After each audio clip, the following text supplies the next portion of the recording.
Chapter 4. Bradley stood at the front door and hollered, "Mrs. Ebel is a liar! Don't believe anything she tells you!" Bradley's mother got into the car, gritted her teeth and drove to school. She was just as afraid as Bradley, if not more so, of what Mrs. Ebel would tell her. She wanted to believe Bradley when he told her he was getting all A's or was elected class president. She tried to fool herself that it could be true, even though she knew it couldn't. She knew her son, and she knew Mrs. Ebel wouldn't take the trouble to call her on her phone if everything were really as wonderful as Bradley said it was. Still, she hoped. She opened the door to Bradley's classroom. No one was there. "Hello?" she called out timidly. She looked around. There was a bulletin board covered with A papers. She looked from one paper to another and hoped with all her heart that she'd see one with Bradley's name on it. She didn't. In the back corner of the room, she saw a chart that listed the name of every student in the class. Next to each name was a row of gold stars. Next to Bradley Chalkers, there were no stars. "Mrs. Chalkers!" Startled, she turned around to see Mrs. Ebel. "Oh, you scared me," she said, and smiled. Mrs. Ebel didn't smile. Mrs. Chalkers sat at a chair next to the teacher's desk and bravely listened as Mrs. Ebel told her about Bradley. There was nothing Mrs. Ebel said that she didn't already know. Still, it hurt to hear it. "Deep down, he really is a good boy," she tried to tell Bradley's teacher. "I'm sure he has a lot of good qualities," said Mrs. Ebel. "However, I have 28 other children in my class, and I can't spend all my time trying to help Bradley. He has to decide whether he wants to be part of the class or not. And if he doesn't want to be part of the class, then he shouldn't be here. He just makes it that much harder for everyone else." "What can I do?" asked Bradley's mother. "The school has just hired a counsellor," said Mrs. Ebel. "I'd like your permission for Bradley to begin seeing her once a week." "Anything that will help my son," said Mrs. Chalkers. "I don't know if she can help him or not," said Mrs. Ebel. "Bradley has a very serious behaviour problem. If he doesn't show some improvement soon, more drastic measures will really have to be taken." "Deep down, he really is a good boy," said Bradley's mother. "Well, let's go meet the counsellor," said Mrs. Ebel. She led Bradley's mother down the halls to the counsellor's office. The door was open, but no one was there. Bradley's mother stepped into the room. Boxes were everywhere. Some were turned over with their contents half spilled on the floor. A yellow ladder lay on its side. In the centre of the room was a round table surrounded by chairs, but the table and chairs were covered with papers and boxes and games and books. There was hardly room for Bradley's mother and the teacher to stand. "She's just moving in," Mrs. Ebel explained. "I'm sure she'll have it cleaned up by tomorrow." Mrs. Chalkers shrugged. She picked up a dolphin puppet from an open box on the table and put her hand inside it. Suddenly, there was a loud grunt and a young woman entered the room. She dropped the box she was carrying and more than 100 crayons spilled out across the floor. "Oh, hello," she said. She was a lot younger than either Mrs. Ebel or Mrs. Chalkers. She wore blue jeans and a red t-shirt with rock and roll written across it in light blue letters. She had light brown hair, almost blonde, and clear blue eyes. "I'm Carla Davis," she said and held out her hand. Bradley's mother stared at her a moment, then reached out to shake her hand, but suddenly realised she was still wearing the dolphin puppet. She quickly removed it and put it back in the box on the table. The counsellor smiled. "She needs to sign the form so that you can start seeing her son," said Mrs. Ebel. Miss Davis looked hopelessly around her office. "They're around here somewhere," she muttered, then began tearing into the boxes. "Perhaps I'd better come back," said Bradley's mother. "Found them," said the counsellor, holding up the forms. She cleared a space on the round table by pushing away a box and gave Mrs. Chalkers a form to sign. Bradley's mother looked around the messy office, then at the young woman with the rock and roll t-shirt. She shrugged her shoulders and signed her name. Miss Davis took the form from her. "Oh, you're Bradley Chalkers' mother?" Mrs. Chalkers nodded.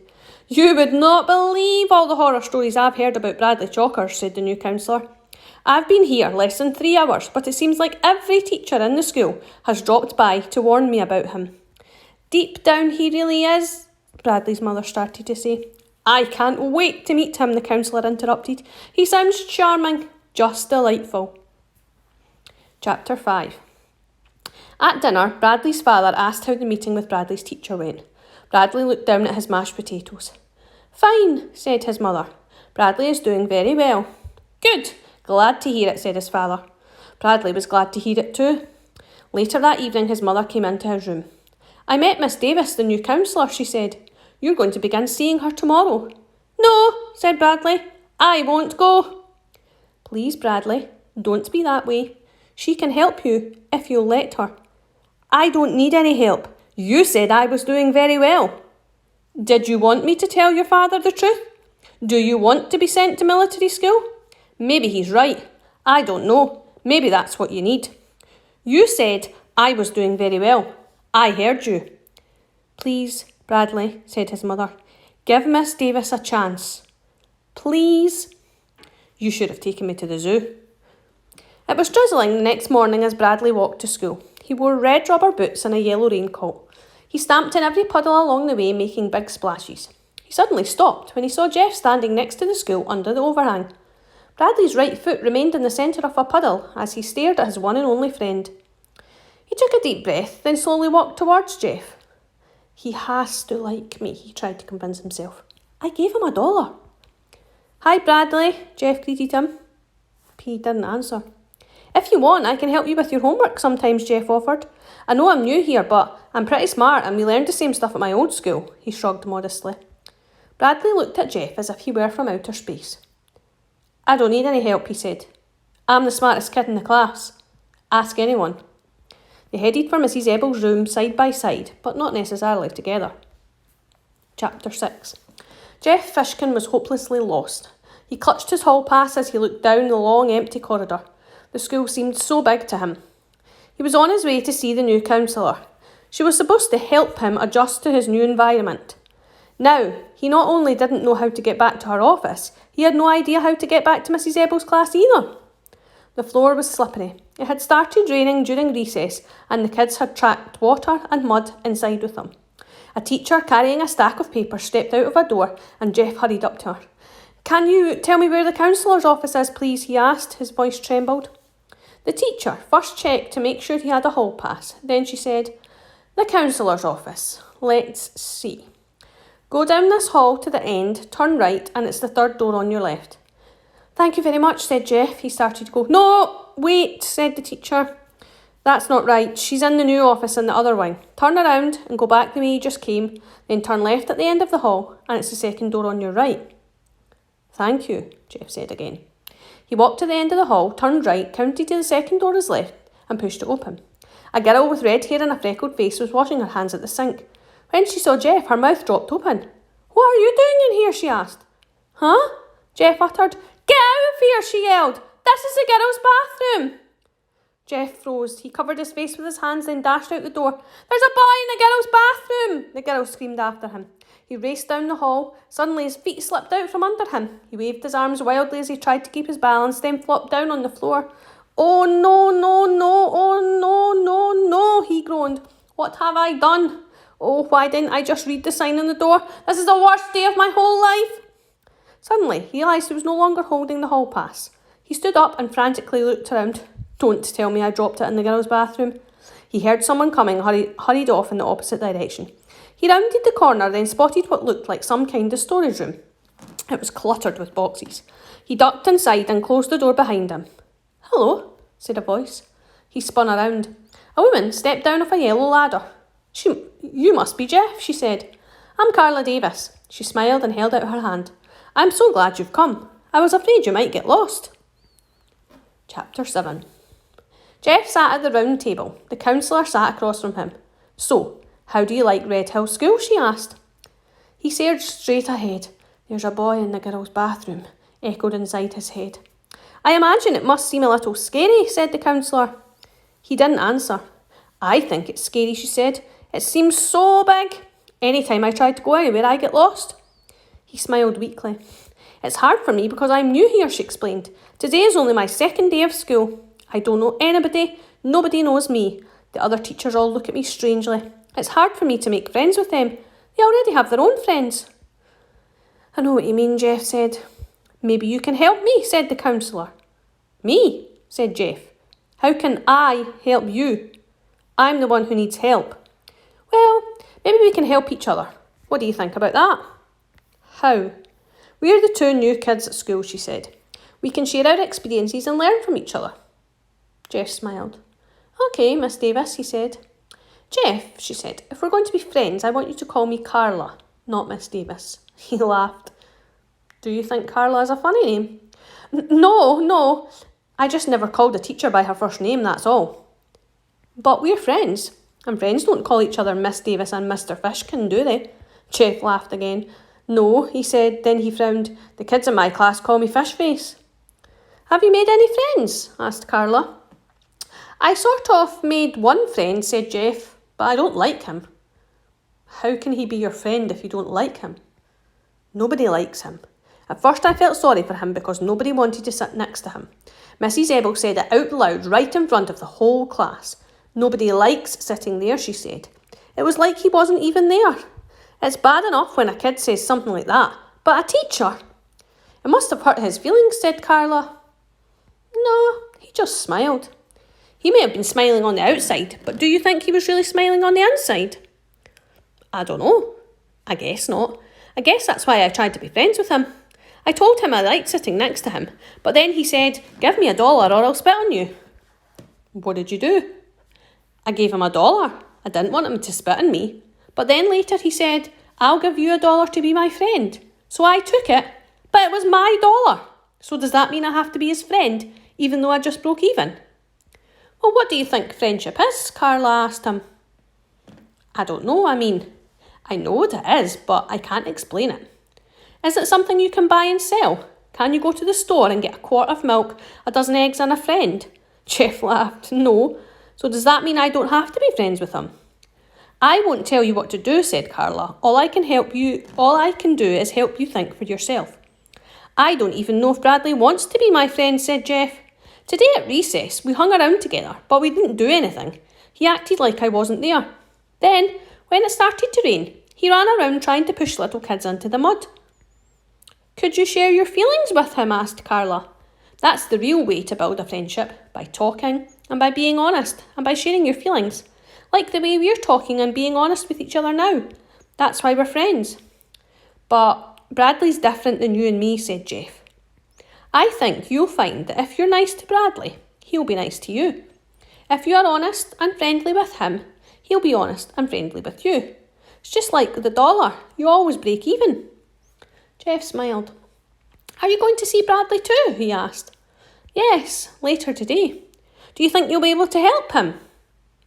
I don't know. I hope so. I think he needs help even more than me. You won't tell him anything I said, will you? No, that's one of my most important rules. I never repeat anything anyone tells me here around the round table. Never? She shook her head. What about to the other teachers? She shook it again. What about to the principal? Nope. Okay, said Jeff. He took a breath. Here goes. He grimaced. On the way here, I got a little lost and accidentally went into the girls' bathroom. He covered his face with his hands. Chapter 8. Mrs. Ebel was teaching geography. Everybody in the class had a map of the United States on his or her desk. Bradley's map was different from all the others. California was above Wisconsin, Florida stuck out of Texas. He picked up his pair of scissors and carefully cut out Tennessee. He was a good cutter. The edge of his scissors never left the black line. He wondered what was happening to Jeff. He knew he was at the counsellor's office. He imagined she was doing all kinds of horrible things to him. He had tried to tell Jeff at recess not to go see her. He taped Tennessee to Washington. He was a very messy taper. His piece of tape twisted and stuck to itself. He looked up as Jeff entered the room and watched him hang the hall pass on the hook behind Mrs. Ebel's desk. Then he looked away as Jeff headed for the seat next to him. When the bell rang for lunch, he shoved his map into his desk and pulled out his paper sack. Because of the rain, everyone had to eat inside in the auditorium. He and Jeff walked there together, sort of. He's walking next to me, Bradley thought, but I'm not walking next to him. The auditorium was hot, steamy and noisy. Long tables with benches had been set up across the room. Where do you want to sit? Asked Jeff. Bradley ignored him. He stood on his tiptoes and looked around the room as if he was trying to locate his real friends. Jeff walked away and sat at one of the tables. Bradley walked behind where Jeff was sitting. I think I'll sit here, he said aloud, as if he didn't know Jeff was there. He stepped over the bench and sat down next to him. Hi, said Jeff. Bradley faced him for the first time. Oh, it's you, he said. They ate their lunches. What are you eating? Asked Jeff. Peanut butter sandwich, asked Bradley as he spoke. Bits of peanut butter and bread flew from his mouth. What about you? Tuna fish, said Jeff. Bradley swallowed his food and said, I hate tuna fish. Oh, my mother makes it good, said Jeff. She chops apples in it. I hate apples, said Bradley. He sucked the last drop of milk through his straw, then continued to suck, making a gurgling noise. Sitting 2 tables away from Geoff and Bradley were 3 girls. Melinda Birch, Laurie Weston, and Colleen Verigold. They were talking and laughing about how something funny that had happened to Colleen that morning. Colleen, who had red hair and a freckled face, covered her mouth with her hand. There she is. There he is, she whispered. It's him. Where? Asked Laurie. Don't look at him, said Colleen. He's right there, sitting next to Bradley Chalkers. Bradley Chalkers, said Laurie. I think I'm going to throw up. Don't look, whispered Colleen. Bradley stopped sucking on his straw. What did the counsellor do to you, he asked. Geoff shrugged. Nothing. Did she yell a lot? Was she mean and ugly? No, she was nice. I think you'll like her. Me? Asked Bradley. I'm not going to see her. I didn't do anything wrong. She's good at helping you solve your problems, said Geoff. I don't have any problems, said Bradley. He bit ferociously into a red delicious apple. I thought you said you hated apples, said Geoff. Bradley shoved the apple back inside the paper sack. That wasn't an apple, he said. That was a banana. Geoff's face suddenly changed colour. First white, then bright red. Oh, I think he sees you, said Melinda. Laurie laughed. Colleen blushed. Come on, said Laurie. Let's go talk to him. She stood up. Laurie Weston was a short, skinny girl with long, straight black hair. Melinda got up from the table too. She was nearly twice the size of Laurie. She had short brown hair. No, don't go, pleaded Colleen. What's the matter? Asked Bradley. Nothing, said Geoff. So, did I miss anything in class? No, Mrs. Ebel gave everybody a map. I got one. Don't lose it, said Bradley. Mrs. Ebel wants them back.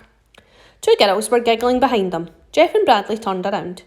Colleen thinks you're cute, said Laurie. Geoff blushed. Who? He asked. The girls laughed. What's your name? Asked Melinda. Geoff blushed again. Colleen wants to know, said Laurie, then she and Melinda laughed again. He doesn't have a name, said Bradley, coming to Geoff's rescue. He hated Laurie. She had the biggest mouth in the whole school. She was always laughing. 2. He could hear her laugh from one end of the school to the other. Bradley Chalkers, said Laurie, holding her nose. Laurie Loudmouth, said Bradley. We're not talking to you, Bradley, said Melinda. Get out of here or I'll punch your face in, he replied. You wouldn't hit a girl, said Melinda. That's what you think, and he shook his fist. Melinda and Laurie backed away. We only wanted to know his name, said Melinda. And what he was doing in the girls' bathroom, screeched Laurie. The 2 girls laughed and ran back to Colleen. Bradley slowly turned and looked at Geoff, amazed. Geoff sat with his head on the table and his arms over his head. You went into the girls' bathroom? Bradley asked. So what? Said Geoff from under his elbow. Carla says. Me too, declared Bradley. I go all the time. I like to make them scream. He smiled at Geoff.